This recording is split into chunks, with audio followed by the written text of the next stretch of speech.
Welcome to Bear Download at ChicagoTribune.com. Lombardi Trophy Edition, Dan.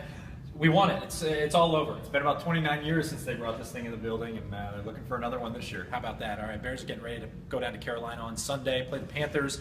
Might be without Bushrod. Bushrod, left tackle, was injured in practice on Wednesday. Did not practice on Thursday. Didn't even attend the portion that was open to the media. And the Bears are preparing as if they're going without him.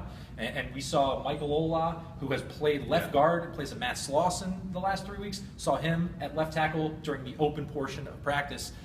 What do you make of this, Dan? It's a pretty big development for the offense. I think when we went into training camp, we started with the storyline of, hey, this Bears offensive line returns intact, all 5 stars, the continuity is going to be key. But we also said, look, this doesn't happen 2 years in a row. There's going to be injuries up front. Were the Bears expecting this number of injuries and these, this level of severity of the injuries up front? No, they weren't. And so obviously that's a huge loss. Replacing Bushrod with Michael Ola, it's apples to oranges in this case. Michael Ola's done a great job filling in for Matt Slauson, but now he's sliding out to a whole different position, a whole different role. It's going to take a lot for this offense to sort of withstand this blow, and they're going to have to adapt their play calling accordingly. Yeah, had a chance to talk to Ola after practice about the differences between playing guard and tackle, and he said the main thing is fluidity because you're in space on the edge.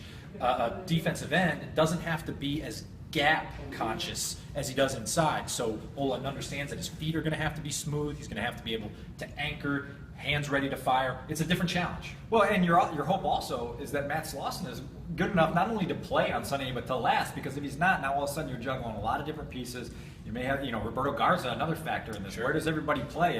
And Mark Trestman essentially said, he can't go into hypotheticals right now. They're just going to move a lot of pieces around to make this thing work. We'll see how it gets done. Yeah, it'll be interesting, and we'll continue to know more as the Bears release their injury report on Friday. But for now, stay tuned to ChicagoTribune.com for updates. For Dan Wiederer, I'm Rich Campbell, and that'll do it for this edition of Bear Download.